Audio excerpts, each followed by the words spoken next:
Sıkı tut kendini benim için, çözülürüm seni ele verirsem eğer.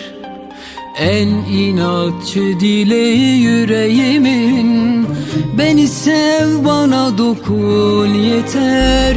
Yar yüreğim yoluna perişan, yar yüreğim ah yoluna perişan.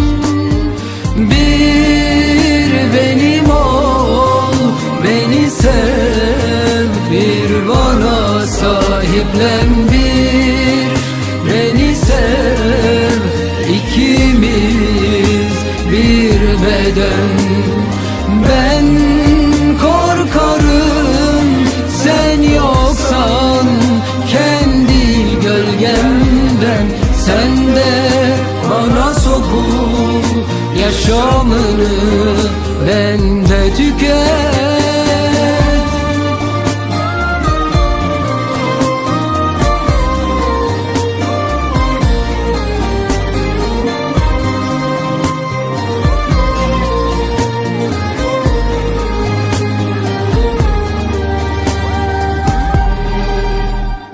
Her şeyimle teslimim sana ben, kimsenin demesiyle senden vazgeçemem.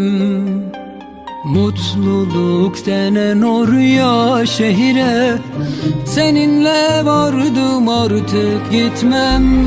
Yar yüreğim yoluna perişan, yar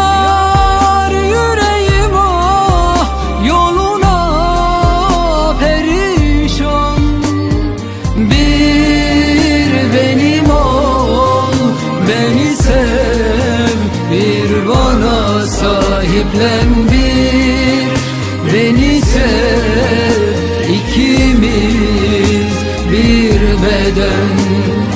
Ben korkarım sen yoksan kendi gölgemden, sen de bana sokup yaşamını bende tüket.